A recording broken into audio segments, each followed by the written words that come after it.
ఈరోజు సిపిఎం పార్టీగా ఉపాధి హామీ పథకాన్ని పరిరక్షించాలని పోస్టర్ ఆవిష్కరణ చేయడం జరిగింది.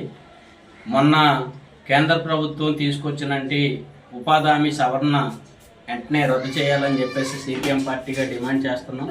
2005లో వామపక్షాల మద్దతుతో సాధించుకున్న ఉపాధి హామీ చట్టాన్ని మోడీ ప్రభుత్వం ఈరోజు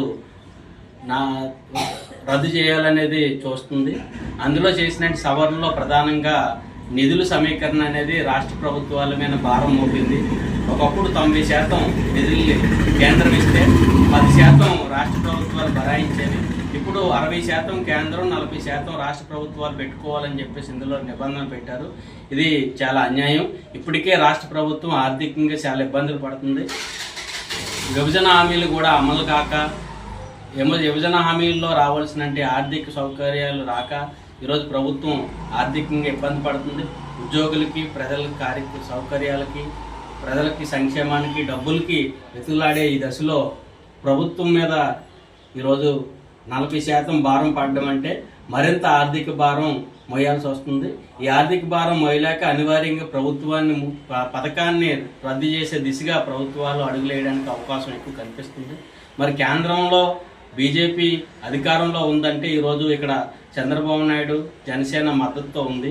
మరి రాష్ట్ర ప్రభుత్వం మీద ఇంత ఆర్థిక భారం వేస్తుంటే చంద్రబాబు నాయుడు దాన్ని అంగీకరించడం అనేది ఎంత దుర్మార్గం. దీన్ని మేము తీవ్రంగా ఖండిస్తున్నాం.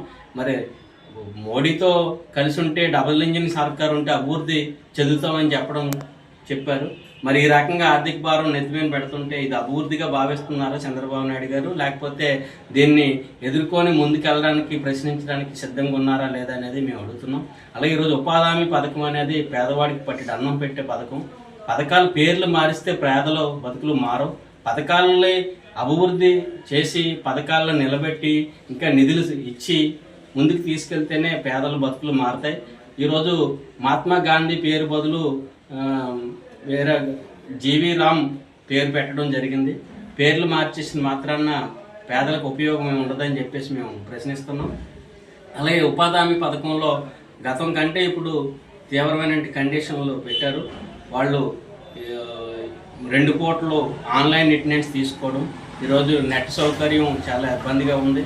అలాగే వారం రోజుల్లో ఒకరోజు మానేసిన పని ఇవ్వట్లేదు. ఆ గతంతో పోలిస్తే ఈకేవైసీ సరక్క 70 లక్షల మందికి ఈరోజు ఉపాధి హామీ జాబ్ కార్డులు రద్దయ్యాయి. ఈ రకంగా చూస్తే ప్రతిదీ కూడా ఈ పథకాన్ని పూర్తిగా నాశనం చేసే దిశగా ప్రభుత్వాలు ఆలోచన చేస్తున్నాయని చెప్పేసి మేము భావిస్తున్నాం. అందుకోసం ఉపాధి హామీ కార్మికులు ముఖ్యంగా ఈ తప్పుడు నిర్ణయాల పట్ల ఐక్యంగా ప్రశ్నించాలి. రేపు 12వ తారీఖున ఉపాధి హామీ పరిరక్షణ కోసం జరుగుతున్న సమ్మెలో కూడా ఉపాధి హామీ కార్మికులు కలిసి రావాలని చెప్పేసి సిపిఎం పార్టీగా విజ్ఞప్తి చేస్తున్నాం.